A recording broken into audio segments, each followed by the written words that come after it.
Beautiful eyes, beautiful face, beautiful sky on a beautiful day. Sur mon site, j'ai mis elle était chenille jusqu'à ce qu'elle sache qu'elle était papillon. Et j'étais vraiment cette petite chenille-là dans un cocon où je ne voulais pas sortir de ma boîte, mais je ne me rendais pas compte qu'au final, j'avais des ailes qui avaient besoin d'être déployées et partir plus loin, explorer autre chose et tout ça. J'ai été vivre à Montréal, ça m'a ouvert complètement les horizons sur autre chose en fait.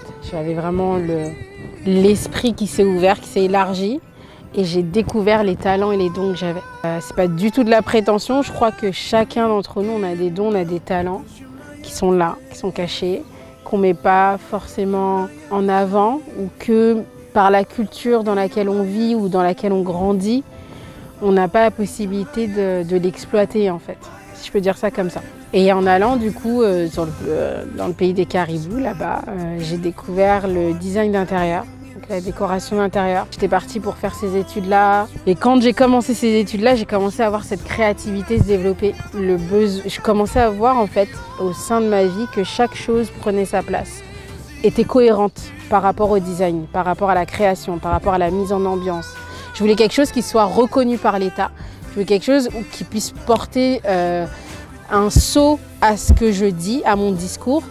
Et c'est pour ça que je me suis inscrite à l'école Jaïlis, qui est une école de plus de 15 ans dans le corps de l'événementiel, de la coordination de mariage, la seule école reconnue en France en tant que wedding planner. Et ça a été le tournant, je pense, en mars 2017 sur ma vie. Je peux me décrire comme une personne avant tout passionnée, déterminée, et j'ai découvert que j'avais un trait ambitieux. Ça, c'est qui je suis vraiment. Une personne qui a des valeurs, veut respecter ces valeurs-là et les faire partager aussi. Ce qui me rend le plus heureuse, c'est vraiment pouvoir me dire, à la fin de la journée, mission accomplie. On avait un timing, on avait un planning, ils avaient des rêves et ils sont là. Ça y est, ils sont tangibles, on peut les toucher. Et à la fin, je me dis, ouais, ça y est, ce qu'on a imaginé est clairement réalisé.